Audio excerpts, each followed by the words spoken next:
Ma fille est en plein délire. Elle croit vraiment qu'elle est lieutenant-colonel, dans l'armée de terre des États-Unis. L'ongle laqué de rouge de ma mère s'enfonça, droit devant, dans la barrette de décoration épinglée sur ma poitrine. Absolument ridicule. Elle rejeta la tête en arrière, gloussant, son autre bras fermement accroché à Richard. Ce dernier, son petit ami millionnaire, avait financé chaque flûte de champagne servie dans cette pièce. 47 invités, en tenue de soirée, pivotèrent pour me faire face. Puis, ils ont ri. Tous, sans exception. Ce son, lourd et sirupeux, imprégné de mépris et de pitié, saturait l'air à un tel point que je pouvais à peine reprendre mon souffle. Je restais figé sur place, au garde à vous, les mains plaquées contre les coutures de mon pantalon, vêtu de mon uniforme de cérémonie bleu de l'armée. J'avais survécu à 6 heures de fusillade à Nairobi. De mes mains nues, j'avais enfoncé de la gaz hémostatique dans l'épaule déchiquetée d'un général 4 étoiles, et j'avais dévisagé les fusils des insurgés, sans jamais tressaillir. Mais la blessure la plus profonde, celle qui grattait jusqu'à l'os, venait de ma propre mère, juste ici. Elle utilisait son argent, et cette foule, pour réduire mon service militaire en poussière. Tout cela, dans le seul but de voler 100 millions d'euros. Du verre se fracassa, contre le mur du fond. Chaque rire mourut, étouffé dans la gorge des invités. Depuis le coin le plus sombre de la salle de bal, un homme s'avança. Le général 4 étoiles Lewis Querion, la légende vivante du Pentagone. Il était l'invité d'honneur, pour lequel Richard avait dépensé 2 millions d'euros, et utilisé chaque faveur politique en sa possession, juste pour le faire passer le pas de la porte. Ses mains, ces mêmes mains qui avaient commandé des théâtres d'opérations entiers, tremblaient violemment. Des larmes coulaient, le long des cicatrices profondes gravées sur son visage buriné. Elle. Sa voix se brisa, ricochant contre les murs silencieux. Elle a utilisé son propre corps comme bouclier. Elle m'a gardé en vie, pendant 6 heures en enfer, alors que je me vidais de mon sang. Mais, avant que je ne vous raconte pourquoi les larmes du général le plus puissant d'Amérique ce soir-là, détruit tout le stratagème de ma mère, cliquez sur le bouton j'aime, et abonnez-vous à cette chaîne. Ne partez pas, car le prix que ma famille a payé par la suite, est une chose que personne, dans cette pièce, n'aurait pu prédire. 23h45, le 12 octobre 2023. J'étais assise sur le bord de mon lit, dans les quartiers des officiers, les mollets me brûlant encore après une marche forcée de 20 km, lorsque des coups à la porte déchirèrent le silence, tel un coup de feu. J'ai été convoqué au poste de sécurité de la base. L'homme, qui se tenait du côté civil de la barrière, était un huissier de justice, vêtu d'un costume en polyester bon marché. Sans un mot, il me fourra une enveloppe brune scellée entre les mains. Puis, il fit demi-tour et s'éloigna rapidement. Il marchait de la façon dont les civils s'éloignent toujours des installations militaires, comme si les murs risquaient de les avaler tout crus. J'ai sorti mon couteau de combat de la table de chevet, et j'ai tranché le ruban adhésif. Un document est tombé sur mes genoux. Demande de mise sous tutelle civile. Mes yeux se sont fixés sur la ligne de signature, tout en bas. Vivien Gardner, ma propre mère. S'éclaircit la gorge, elle affirmait, dans une déclaration sous serment, que je souffrais de schizophrénie paranoïde. Elle me disait mentalement inapte, incapable de gérer le fonds en fiducie de 100 millions d'euros. C'était un fonds que mon grand-père avait mis 40 ans à bâtir, grâce à des contrats de défense fédéraux. Il m'avait désigné, moi et moi seul, comme unique bénéficiaire, 6 mois avant qu'un accident vasculaire cérébral ne le foudroie à son bureau. Vivien avait déjà déposé 3 injonctions d'urgence distinctes, pour geler les avoirs. Elle les avait toutes perdues. Maintenant, elle avait trouvé un nouvel angle d'attaque. Si elle parvenait à prouver que j'étais folle, le tribunal lui remettrait le contrôle de chaque centime. Le premier couteau était, officiellement, sorti de son fourreau. J'ai serré la mâchoire, assez fort pour entendre mes propres molaires grincer. J'ai tourné chaque page de cette ignoble requête, et j'ai regardé les mensonges de Vivien s'empiler, soigneusement organisés en paragraphes juridiques. Elle avait écrit que j'étais une simple employée logistique de bas niveau, et que j'avais inventé mon grade de toutes pièces. Elle prétendait que j'avais acheté de fausses médailles sur Internet, et que je souffrais de délires narcissiques. Ces délires seraient si graves, que je m'étais inventé une carrière militaire entière. Mon rythme cardiaque a bondi à 120 battements par minute. Les murs de mes quartiers semblaient se resserrer sur moi. Ma poitrine s'est bloquée. Je me suis forcé à fermer les yeux. Respiration de tireur d'élite. J'inspire. 4 secondes. Je bloque. 4 secondes. J'ai poussé l'air froid profondément dans mes poumons, jusqu'à ce que la nausée reflue dans ma gorge. Je n'avais pas le droit de m'effondrer. Pas ici. Et pas un jour. 9 heures. Le lendemain matin, mon avocate, Rebecca, a claqué la requête sur son bureau en chaîne avec une telle force, que sa tasse de café a sauté. Un liquide brun s'est répandu sur le bois. Son visage était rouge de colère, et les veines de son cou étaient saillantes. Elle avait encerclé 11 erreurs factuelles, rien que dans les 4 premières pages. Des dates qui ne correspondaient pas, des désignations d'unités inexistantes, et un diagnostic soi-disant signé par un psychiatre. Ce dernier, selon le Conseil médical de l'État, avait perdu sa licence depuis 2 ans. La requête était une contrefaçon bâclée. Cependant, elle avait été déposée devant un tribunal, qui ne connaissait pas la différence entre un régiment d'infanterie et un parc automobile. Et Vivien savait exactement comment exploiter cette ignorance. Rebecca a exigé que je dépose une demande immédiate auprès du Pentagone. Le but était de déclassifier mon dossier opérationnel de la mission de Nairobi. C'était la preuve ultime, celle qui anéantirait chaque mot des accusations de Vivien, d'un seul coup. Je suis resté assise en face d'elle, sans bouger. Mes yeux sont restés impassibles, froids. Ma réponse a été catégorique. La classification top secrète sur Nairobi ne me protégeait pas moi. Elle protégeait un réseau d'agents de renseignement, encore infiltrés en territoire hostile. C'étaient des hommes et des femmes, qui mourraient dans les 48 heures, si leur couverture était compromise. Je laisserai le tribunal me dépouiller de mon dernier euro, plutôt que de briser l'accord de confidentialité qui maintenait ces personnes en vie. Le stylo de Rebecca a cessé de bouger. Elle m'a fixé pendant un long moment, sa mâchoire se contractant en silence. Puis, elle a fermé le dossier, a pressé la paume de sa main dessus, et a dit qu'elle comprenait. Mais comprendre ne changeait rien à l'équation. Sans l'historique de Nairobi au dossier, nous menions une guerre sans aucune munition. Lorsque la voie légale n'a pas donné de résultats assez rapides, ma mère a renversé la table. Elle a utilisé l'argent de Richard, ses millions d'argent sale, pour acheter des chaînes d'information locales et des journaux à scandale. Le journal télévisé du soir a diffusé un gros titre, écrit en rouge criard, une femme officier délirante, isolée par sa famille. Des photographies retouchées, découpées et montées de toutes pièces pour me faire paraître instable, tournées en boucle sur chaque écran. Une image me montrait sortant d'une pharmacie. Ils avaient coupé les barres protéinées que je tenais à la main, et avaient ajouté une légende insinuant que je venais chercher des antipsychotiques. Une autre image utilisait une photo prise lors d'un exercice d'entraînement, et la qualifiait de preuve d'un comportement erratique. Chaque image était une balle, fabriquée dans l'usine médiatique de ma mère.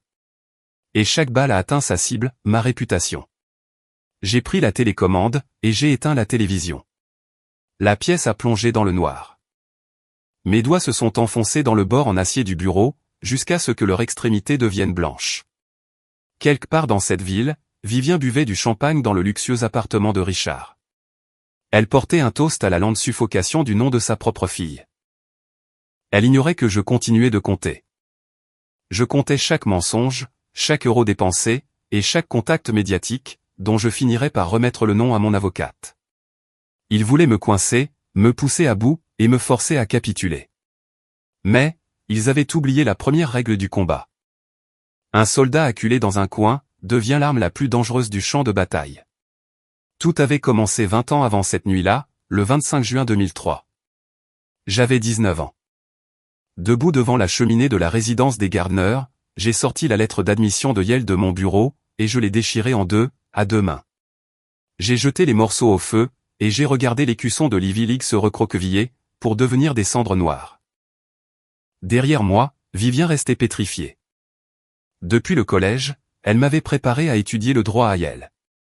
Non pas pour mon avenir, mais pour dégager la piste politique de mon frère aîné, Malcolm. Ce dernier s'était laissé porter tout au long de l'université, grâce aux dons de la famille, et s'avérait incapable de rédiger une contravention sans faire appel à un prête-plume. Vivien avait besoin d'un Gardner dans la magistrature. J'étais l'outil, qu'elle avait soigneusement aiguisé à cette fin. Mais 3 semaines plus tôt, dans son dos, j'avais obtenu ma nomination au Congrès. J'avais ainsi accepté mon affectation à l'Académie militaire des États-Unis, à West Point. Cette lettre dans le feu, c'était ma déclaration de guerre. C'était le seul moyen de couper la corde qui m'étranglait, même si cela signifiait être effacé de cette famille, pour toujours. Le dîner de ce soir-là aurait pu étouffer l'air d'une mine de charbon. La fourchette en argent de Vivien a claqué contre l'assiette en porcelaine blanche, tel le marteau d'un juge. Elle avait été contrainte de quitter son poste de juge 2 ans plus tôt.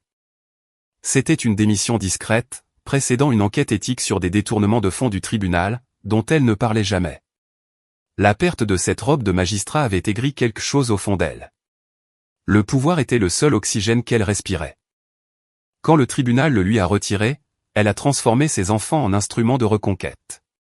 Malcolm était l'héritier désigné, celui qu'elle installerait dans chaque salle de conseil, et chaque bureau politique qu'elle pourrait acheter. J'étais la bête de somme, celle destinée à tirer sa charrette. Elle s'est penchée par-dessus la table. Ses yeux m'ont disséqué, comme si j'étais une tumeur qu'elle venait tout juste de découvrir. Tu vas jeter l'héritage des Gardner aux ordures, pour devenir un simple chien du gouvernement. Les gens comme nous sont nés pour diriger, pas pour saigner pour les pauvres sur un quelconque champ de bataille. Chaque syllabe s'est marquée au fer rouge dans mon crâne. C'était le mépris pur, non dilué, de la vieille bourgeoisie, qui regarde le sacrifice de haut. En face de moi, Malcolm a levé son verre de vin rouge foncé, et a pris une lente gorgée théâtrale. Il a eu un sourire narquois, la lèvre retroussée. Il a déclaré que je me lançais dans l'armée, parce que j'étais désespérément en quête d'attention, de la manière la plus pathétique qui soit. Il a ajouté que c'était un appel à l'aide, venant du rebut de la famille, et que tout le monde à cette table le savait. Puis, il a incliné son verre vers Vivien, dans un toast moqueur. Il a ajouté qu'au moins, quand je me ferais tuer à l'étranger, la prime d'assurance me rendrait enfin utile à la famille. J'ai failli briser le pied de mon verre d'eau, tellement je le serrais fort. La jalousie siégeait, nue et hideuse, dans le creux de ses orbites. Il n'avait jamais rien mérité par lui-même de toute sa vie. L'idée que je puisse accomplir quelque chose de réel, quelque chose que le carnet de chèques de sa mère ne pourrait jamais reproduire, le répugnait au plus haut point. Aucun domestique, présent dans la pièce, n'osait respirer. J'ai réalisé, avec la clarté d'une lunette de visée de fusil qui se met au point, que j'étais complètement seul. Ce dîner de famille était devenu une audience de condamnation, sans jury, et sans appel. Je ne me suis pas expliqué. Je me suis reculé de la table. Les pieds de la chaise ont grincé contre le parquet, comme un clou que l'on arrache. Je suis monté à l'étage, passant devant les portraits de famille qui bordaient l'escalier. 3 générations d'hommes Gardner, vêtus de costumes sombres.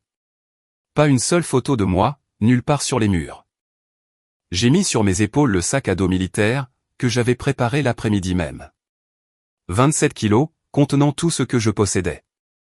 3 uniformes, une Bible, un couteau de campagne, et une photographie de mon grand-père. Je l'avais prise dans son bureau, le lendemain de ses funérailles, avant que Vivien ne puisse la jeter. Je suis sorti directement par la porte d'entrée, sans une étreinte, sans un au revoir. Pas un seul mot de bon voyage, de la part de quiconque partageait mon sang. Vivien ne s'est pas levé de table.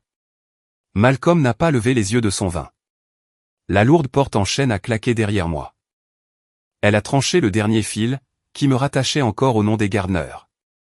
J'ai marché dans l'obscurité, les bretelles du sac me cisaillant déjà les épaules. Avalant mes larmes avant qu'elles n'atteignent mon menton, je me suis juré de ne jamais regarder en arrière.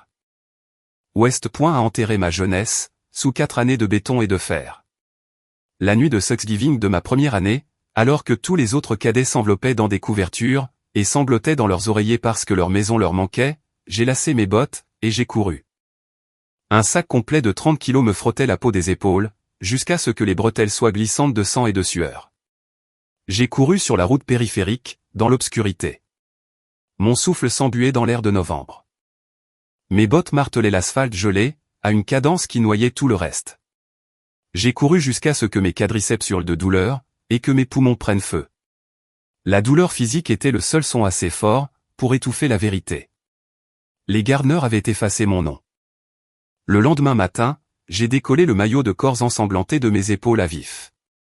Je l'ai mis en boule, et je l'ai jeté à la poubelle, sans un regard. J'avais appelé à la maison une fois, pour mon 20e anniversaire. Le téléphone a sonné 11 fois, avant que la messagerie vocale de Vivien ne se déclenche. J'ai laissé un message, de 3 phrases seulement. Joyeux anniversaire à moi. Je vais bien. J'espère que vous aussi. Elle n'a jamais rappelé. 2 semaines plus tard, j'ai découvert, via la publication d'un cousin sur les réseaux sociaux, que les Gardner avaient organisé une fête, ce même week-end. C'était la fête de fiançailles de Malcolm, avec la fille d'un sénateur d'État. Champagne, groupe de musique en direct, et 200 invités. Mon anniversaire n'a même pas été mentionné, ne serait-ce qu'en note de bas de page. Ce soir-là, j'ai effacé le numéro de ma mère de mon téléphone. Je ne l'ai plus jamais composé. Le jour de la remise des diplômes et des affectations. Le terrain de parade débordait de roses et de ballons. Les familles étouffaient leurs diplômés, dans des étreintes pleines de larmes. Les pères épinglaient des barrettes d'or, sur les épaules de leurs fils. Les mères pleuraient dans leurs mouchoirs. Je me tenais au garde-à-vous dans un coin de la cour, seul. Mon uniforme de cérémonie était repassé à la perfection, avec des plis nets comme des lames de rasoir. Un colonel s'est approché, et m'a lancé un regard de compassion. Je l'ai regardé avec un visage de marbre, comme s'il était invisible. Il m'a demandé si je voulais me joindre à sa famille, pour le dîner de réception. J'ai décliné l'offre d'un seul mot. En 4 ans, sans une lettre, sans un appel, et sans une visite, j'avais systématiquement étouffé, toute trace de douceur restant en moi. Mes yeux avaient été forgés pour devenir des armes. Froids et scrutateurs, ils étaient perpétuellement figés dans la vigilance d'un animal, qui avait appris à ne se fier à rien. À 38 ans, j'ai été promu lieutenant-colonel, sur un champ de bataille. Promu au mérite, je suis devenu la plus jeune officier de la division à arborer ce grade. La feuille de chêne en argent sur mon épaule, n'a pas été achetée avec des chèques frauduleux, ou des relations politiques. Elle a été forgée dans les résidus de poudre à canon, et le prix du sang versé à Nairobi. Elle est née des éclats d'obus, encore enfouis dans mon omoplate gauche, ceux-là même qui déclenchent les détecteurs de métaux dans chaque aéroport où je passe. Vivien n'a jamais envoyé de lettres. Malcolm n'a jamais décroché son téléphone. Ma promotion n'a rendu fier aucun des Gardner. Elle les a rendus furieux, car c'était la preuve que j'avais bâti quelque chose qu'ils ne pouvaient pas contrôler. Octobre 2023, retour au présent. Je me tenais devant le miroir en pied, dans mes quartiers. Mes mains calleuses ont attrapé la boîte de cirage noire. J'ai fait pénétrer le produit dans le cuir éraflé de mes chaussures de cérémonie, avec des gestes lents et circulaires. J'ai lissé chaque pli de mon uniforme de cérémonie bleu, et j'ai passé mon pouce sur la surface froide de chaque médaille. Sur l'étagère derrière moi, reposait la seule photographie encadrée de la pièce. Mon peloton à Kaboul, bras dessus bras dessous, souriant à travers la poussière. Aucun Gardner sur cette étagère. Pas un seul. J'ai pris une grande inspiration, j'ai serré la mâchoire, et je me suis préparé à porter tout le poids de cet uniforme, directement dans le combat de ma vie. 8 septembre 2020. Nairobi. 3 ans avant que ma mère ne dépose sa requête. Une exfiltration de renseignements classifiés. Une mission si secrète, qu'elle n'apparaîtrait jamais dans aucun registre officiel. Notre véhicule blindé de tête a heurté l'engin explosif improvisé à 14h15. L'explosion a soulevé les 12 tonnes d'acier de la route, et les a renversées sur le côté, comme une vulgaire canette de bière. L'onde de choc a déchiqueté notre formation. Le général Kérion a été éjecté du véhicule, sur le gravier. Son épaule droite était déchirée jusqu'à l'articulation. Le sang giclait en pulsations rythmiques, trempant son treillis en quelques secondes. L'air sentait le métal brûlant et le soufre. Les communications étaient coupées. Chaque radio du convoi n'était plus que grésillement et silence. J'ai rampé sur le ventre, sur les graviers coupants, me déchiquetant la peau des avant-bras, pour atteindre le général. Son visage était livide. Ses pupilles se dilataient, le premier signe d'un choc hémorragique. Aucune hésitation. J'ai arraché la gaze de combat hémostatique de mon gilet, je l'ai enfoncé profondément dans la plaie, et je l'ai enveloppé fermement avec un pansement compressif. L'hémorragie étant réduite à un simple suintement, j'ai sorti mon arme de poing. J'ai alors hurlé des ordres aux 3 soldats survivants, pour établir un périmètre de sécurité. Dans une zone de tir, le doute est un cadavre en devenir. Il n'y avait pas de place pour cela. La fusillade a duré 6 heures. L'eau s'est épuisée dans les 90 premières minutes. Les munitions ont chuté à un niveau où chaque chargeur comptait. Je connaissais le nombre exact de balles dans chaque pochette, rien qu'au toucher. 7 balles, 12, 4. J'ai positionné mon corps, entre le général et les tirs ennemis. J'ai utilisé ma propre poitrine, protégée par du Kevlar, pour lui servir de bouclier. Mon cœur battait si fort contre les plaques d'armure, que je l'entendais résonner jusque dans mes dents. Des ombres bougeaient à travers la poussière. Je les abattais l'une après l'autre. Je pressais la détente avec la patience mécanique de quelqu'un qui sait que chaque balle compte, car il n'y aura aucun ravitaillement. À la 4e heure, l'index de ma main, crispé sur la détente, s'était recroquevillé de façon permanente. Mes lèvres étaient gercées, et saignaient à cause de la déshydratation. Sous ma main libre, le pouls du général devenait de plus en plus faible. Filant et irrégulier, il s'estompait comme un signal radio s'éloignant de son antenne. Je n'ai pas cédé un seul centimètre de terrain, jusqu'à ce que les rotors de l'hélicoptère Black Hawk déchirent le ciel crépusculaire, et que l'équipe d'extraction touche le sol. Survivre à cette nuit n'était pas un miracle. C'était une dette, payée dans le sang. Passé minuit, la tente de l'hôpital de campagne empestait l'alcool à friction et le cuivre. Le général Quérion, son bras enveloppé de gaz de l'épaule au poignet, était allongé, appuyé contre un lit de camp. Une perfusion alimentait la seule veine encore intacte. Il m'a observé pendant un long moment, avec un regard que je n'avais jamais vu chez un officier supérieur. Ce n'était pas de la gratitude. C'était quelque chose de plus lourd, quelque chose qui ressemblait plutôt à de la culpabilité. Puis, de sa main non bandée, il a fait glisser un document sur la table pliante, vers moi. L'accord de confidentialité, classifié top secret SCI. Toute trace de l'affrontement de Nairobi devait être définitivement effacée du système. Aucun registre, aucune citation. Aucune reconnaissance publique du fait que l'un d'entre nous ait jamais mis les pieds sur ce territoire. J'ai pris le stylo, et j'ai signé, sans lire une seule ligne. Ma main était ferme. La pointe du stylo a gratté le papier, dans l'attente silencieuse. À chaque trait, j'enterrais 6 heures d'enfer, 3 sauvetages confirmés, et 2 éraflures de balles, qui me laisseraient des cicatrices pour la vie. J'enfouissais l'acte le plus déterminant de toute ma carrière militaire. Tout cela était désormais scellé dans un coffre-fort, qui ne serait jamais ouvert au grand public. Je l'ai fait de mon plein gré. Savoir que mes hommes s'en étaient sortis vivants, était la seule médaille dont j'avais besoin. Le général m'a regardé signer. Il a ouvert la bouche, puis l'a refermée. Quoi qu'il ait voulu dire, il l'a ravalé. Il a plié le document d'une seule main, et l'a placé dans une pochette de courrier classifié.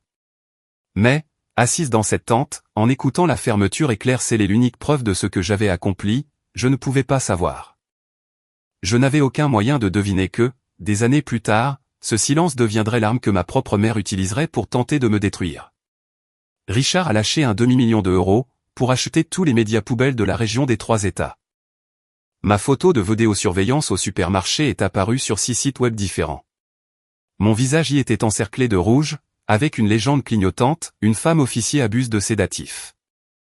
Un animateur radio, que je n'avais jamais rencontré, a consacré tout un segment matinal à discuter de mon effondrement mental. Il lisait un texte qui ressemblait, de façon suspecte, au dossier juridique de Vivien. En marchant dans la rue, je récoltais des regards en biais, et des insultes chuchotées par des inconnus. Des gens qui ne m'avaient jamais rencontré, et ne le feraient jamais. À la station-service, une femme a tiré son enfant vers elle, lorsque je suis passé. Un employé du pressing a refusé de me regarder dans les yeux, lorsqu'il m'a rendu mon uniforme. Toute la machine de l'opinion publique était actionnée par de l'argent sale, dans le but de pousser un soldat décoré dans l'ombre permanente. Ils ne s'attaquaient pas seulement à ma carrière. Ils effaçaient mon existence même. 17h30, la sonnette a retenti. Un coursier a déposé une invitation rigide, aux lettres dorées en relief, pour un gala privé à l'hôtel Plaza. Il a disparu avant même que je puisse ouvrir la moustiquaire.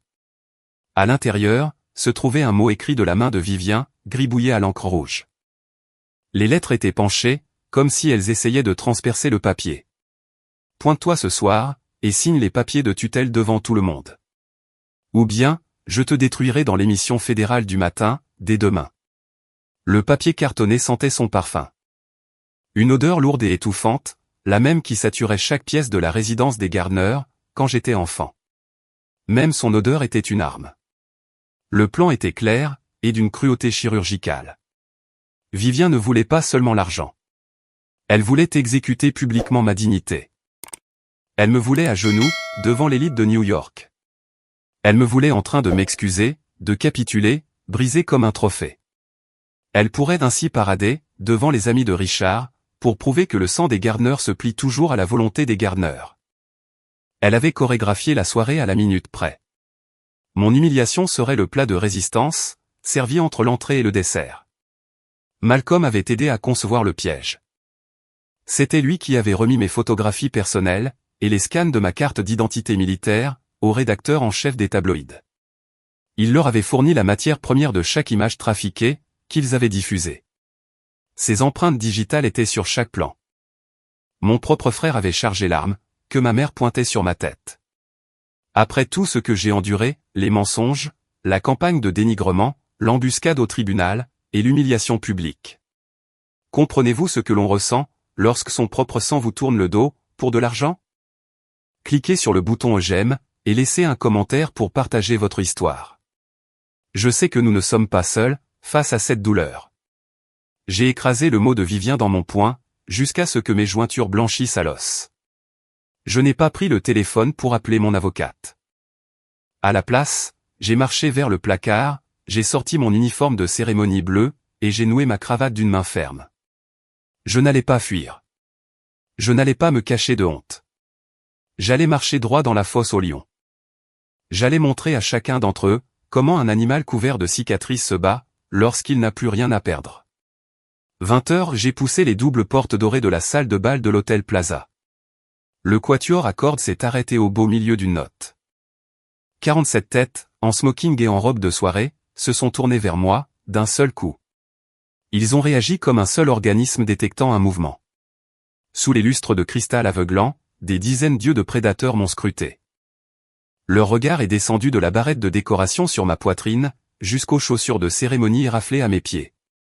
Un homme près du bar a porté sa flûte de champagne à ses lèvres, et a chuchoté quelque chose à la femme à côté de lui. Elle a couvert sa bouche, de sa main gantée. Ils m'ont regardé, de la façon dont les gens regardent un chien errant, qui se serait égaré dans un restaurant 5 étoiles. Curieux, repoussé, ils calculaient déjà combien de temps il faudrait pour que quelqu'un vienne éliminer le problème. J'ai scanné la pièce en 2 secondes. 3 sorties. Les portes principales derrière moi, une entrée de service près de la cuisine, et une sortie de secours derrière l'orchestre. 2 agents de sécurité armés, postés à l'entrée principale. Des sous-traitants civils, dont les armes de poing étaient visibles sous leur veste. J'ai enregistré chaque détail, et je suis passé à autre chose. Vivien a surgi de la foule, au bras de Richard. Elle se déplaçait avec l'autorité exercée d'une femme qui avait autrefois siégé à la cour, et qui croyait toujours que le monde lui devait le respect de son marteau de juge. Sa robe bleu nuit descendait jusqu'au sol. Elle avait été choisie pour projeter l'image d'une mère en deuil, contrainte de prendre des décisions impossibles. Chaque détail était calculé. Richard portait un smoking sur mesure, doté d'une chaîne de montre à gousset en or. C'était l'uniforme typique d'un homme qui a besoin que des inconnus sachent qu'il est riche. Malcolm suivait à 2 pas derrière. Ses doigts pianotaient sur la reliure d'un dossier juridique. Les documents de transfert de tutelle étaient imprimés, et munis d'onglets, prêts pour ma signature forcée. Les invités se sont écartés délibérément. Ils ont formé un cercle serré, qui m'a enfermé à l'intérieur. J'ai pu entendre le mot « instable » siffler sur ma gauche. Délirante, s'est glissée sur ma droite. Quel dommage, a flotté depuis quelque part derrière moi. Il prononçait les mots avec une clarté exagérée. Il s'assurait que chaque syllabe me vrille les tympans, pour se loger au centre de mon crâne. Vivien s'est arrêtée, à 1 mètre devant moi. Elle a levé le menton. Elle a pointé cet ongle laqué de rouge, directement au centre de ma poitrine. Puis, elle a élevé la voix à un niveau théâtral, calculé pour atteindre le coin le plus éloigné de la pièce. Mesdames et messieurs, regardez cela. Ma fille, la délirante. Elle pense vraiment qu'elle est lieutenant-colonel. La pauvre enfant est véritablement malade. Elle s'est tournée vers la foule, secouant la tête avec tristesse. Elle tirait de cette performance la moindre once de sympathie possible. Richard a hoché gravement la tête à côté d'elle, sa main dans son dos. Il jouait le rôle du partenaire de soutien, faisant face à une tragédie familiale. La salle de bal a explosé. Les rires ont roulé sur le marbre, formant une vague si épaisse, qu'elle a frappé mes côtes comme un véritable coup physique. Un homme au premier rang a carrément applaudi. Une femme à ma gauche a couvert sa bouche, mais ses épaules tremblaient d'amusement. Ils savouraient ce moment. Pour eux, c'était un divertissement. Une femme malade déguisée, faisant le spectacle lors d'une soirée à laquelle elle n'était pas invitée. J'ai activé le protocole d'isolement, position du garde à vous, main plaquée contre les coutures du pantalon, respiration tactique. J'enchaînais des cycles de 4 secondes, pour empêcher le sang bouillonnant dans mes veines d'exploser. J'avais utilisé cette technique exacte à Nairobi. Je saignais d'une éraflure, tout en comptant mes munitions. La mémoire musculaire s'est enclenchée, comme une machine qui redémarre. Mon visage n'a rien laissé paraître, zéro expression. Mes yeux, froids et méthodiques, ont balayé la pièce. J'ai catalogué chaque visage rieur. J'ai mémorisé chacun d'eux, avec la précision d'un officier de renseignement marquant des cibles sur une carte. L'homme qui a applaudi, la femme qui a couvert sa bouche, le barman qui a eu un sourire en coin derrière sa main. Tous étaient enregistrés. Je savais que la contre-attaque était déjà armée. Ils ignoraient simplement d'où le coup allait partir. Me voyant me tenir là, dans une soumission silencieuse, Richard a vu son ouverture. Il l'a saisi comme le showman qu'il était. Il a arraché le microphone du pupitre de l'orchestre, a bombé le torse, et s'est lancé dans un monologue retentissant. Il parlait du couronnement de la soirée. Il s'est vanté, de manière bruyante et odieuse, d'avoir versé 2 millions d'euros à des œuvres caritatives pour les anciens combattants. Il a affirmé avoir tiré toutes les ficelles politiques en son pouvoir, pour assurer la présence du commandant militaire le plus décoré du pays. Il s'est tourné vers la foule, et a fait un clin d'œil. Comme si la présence du général était un prix, qu'il avait remporté aux enchères. Il voulait que chaque personne dans cette pièce sache, que son argent lui avait acheté l'accès à une légende vivante. Il croyait avec une conviction absolue que les euros pouvaient tout acheter, y compris l'honneur. L'ironie d'un homme n'ayant jamais servi un seul jour en uniforme, paradant avec un général 4 étoiles comme s'il s'agissait d'un animal de compagnie, aurait été amusante. Si seulement ce n'était pas si grotesque. Le microphone a émis un sifflement de Larsen, et la voix de Richard est morte dans sa gorge. Depuis le coin le plus sombre du balcon de la mezzanine, une silhouette a fait un pas dans la lumière. Le général 4 étoiles Lewis Querion a traversé la piste. Il bougeait avec la lenteur et le poids écrasant d'un porte-avions, qui change de cap. Chaque pas était délibéré.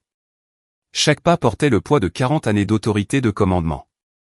Richard a tendu la main pour une poignée de main, tout sourire. Il répétait déjà la légende de la photo, dans sa tête. Le général est passé devant lui sans un regard, comme si l'homme attaché à cette main n'existait pas. Le sourire de Richard s'est figé.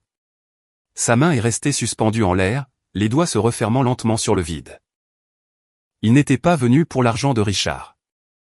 Ce matin-là, il avait reconnu ma posture, sur les photos granuleuses des tabloïds. Il était venu sortir son soldat du feu.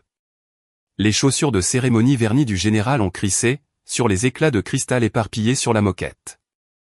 C'étaient les débris d'un verre, que quelqu'un avait laissé tomber quelques minutes plus tôt. Ce bruit a claqué dans le silence, comme des os qui se brisent. Chaque pas laissait une légère empreinte, sur la moquette de couleur crème. La pression invisible qui émanait de son corps, a saisi la pièce à la gorge. Près du bar, 2 invités ont physiquement reculé d'un pas. Une femme, vêtue d'une robe à paillettes, s'est plaquée contre le mur. Son verre de champagne s'est incliné, se renversant sur son poignet, sans qu'elle ne le remarque. Il ne s'agissait pas d'une simple autorité mondaine. C'était le champ gravitationnel d'un homme qui avait envoyé des milliers de soldats au combat.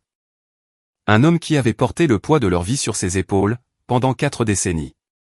Le général a ignoré toutes les figures puissantes de la pièce. Il a marché directement vers moi, et s'est arrêté. Ses larges épaules, lourdes de rangées de médailles de campagne et d'étoiles de citation, se sont mises à trembler. Le tremblement s'est propagé le long de ses bras, jusqu'à ses mains. Ces mêmes mains avaient signé des ordres de déploiement, et agrippé les rampes des salles de crise lors de catastrophes nationales. À présent, elles se refermaient en poings tremblants, le long de ses flancs. Des larmes embuées de fureur et d'impuissance ont jailli de ses yeux. Elles ont tracé des sillons, le long des cicatrices profondes qui cartographiaient son visage. Elles sont tombées, une par une, sur la moquette. 47 bouches sont restées baies. L'homme le plus indestructible d'Amérique était en train de s'effondrer. Et il s'effondrait à cause de moi. Elle. Sa voix s'est brisée comme de la porcelaine tombée à terre, et les fragments ont résonné sur chaque mur. Elle a utilisé son propre corps comme bouclier. Elle m'a maintenu en vie pendant 6 heures, en plein enfer, alors que je me vidais de mon sang, allongé sur le sol. Ces mots se sont abattus sur le visage de Vivien, comme un coup de masse. Les rires qui remplissaient cette pièce, 30 secondes plus tôt, n'étaient plus qu'un souvenir. Un souvenir que chaque personne présente passerait le reste de sa vie à essayer d'oublier. La poudre de fond de teint sur le visage de ma mère s'est fissurée, suivant des lignes de failles que je n'avais jamais vues auparavant. En dessous, sa peau était grise. D'un gris cendré. Ses mains, ces mêmes mains qui avaient signé ma demande de tutelle avec une autorité si confiante, tremblaient violemment. Si violemment, que le dossier juridique a glissé des mains de Malcolm, et s'est éparpillé sur le sol. Les pages de mensonges se sont déployées sur le marbre, comme des feuilles mortes. Vivien s'est précipité en avant, et a attrapé la manche de la veste de cérémonie du général. Sa voix est sortie, rauque et fracturée. Elle était dépouillée de la moindre once de ce sang-froid judiciaire, qu'elle avait passé des décennies à jouer. Général, monsieur, je vous en prie, ne l'écoutez pas. Elle est schizophrène. Elle est en plein délire. Je vous assure, elle y croit sincèrement. Fermez votre gueule. Le rugissement du général Quérion a explosé de sa poitrine, comme un obus d'artillerie. Le souffle de sa voix a physiquement projeté Vivien en arrière.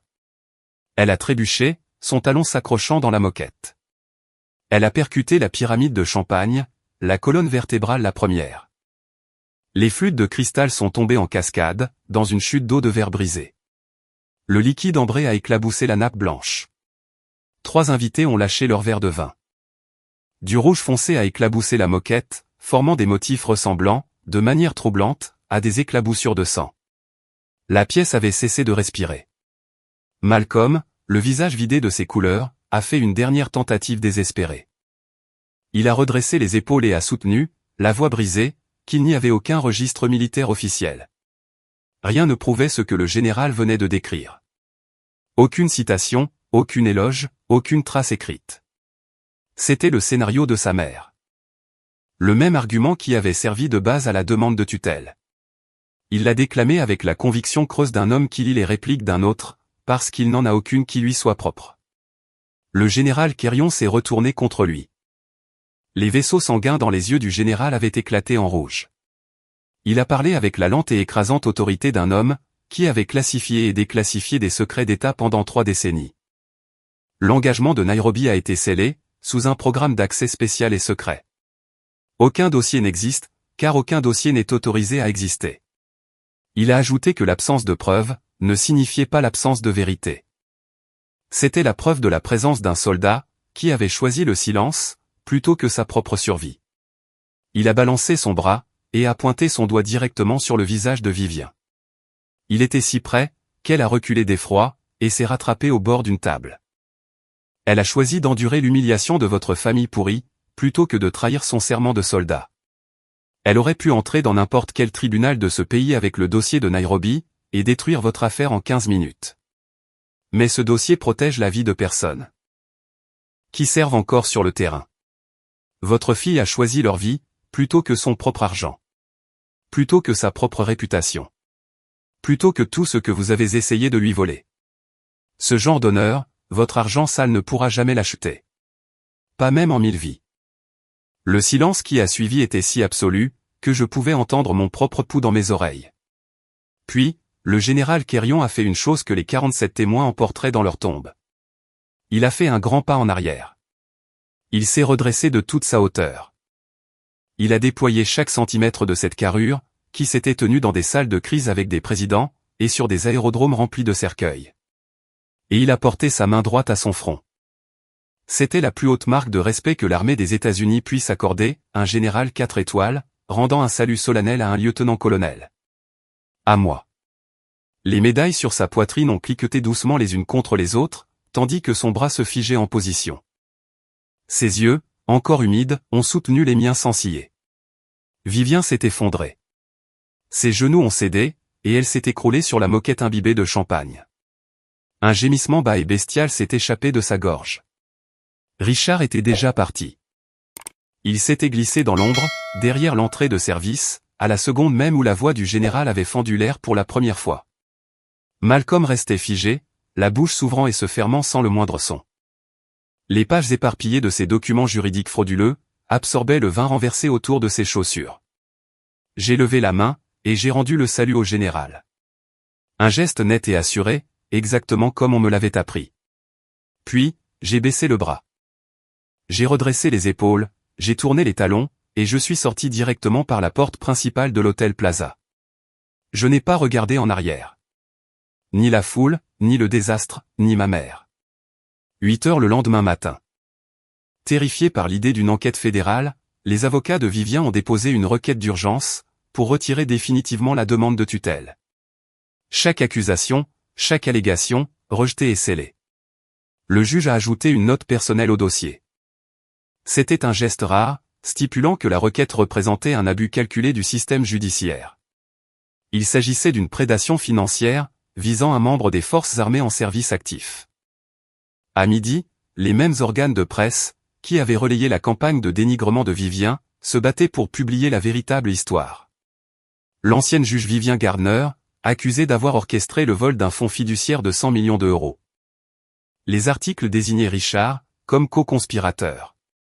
Ils ont publié les reçus, les paiements aux médias, l'évaluation psychiatrique falsifiée, et le contrat avec les tabloïds. Les actions de l'entreprise de Richard se sont effondrées de 14% avant la cloche de clôture. Ses partenaires commerciaux ont commencé à publier des déclarations publiques, pour prendre leur distance. Le nom des Gardner avait été poli pendant 3 générations, à coups de dons politiques et de galas mondains. Il était désormais broyé par une déchiqueteuse publique, alimentée par la même machine médiatique que Vivien avait autrefois grassement payée.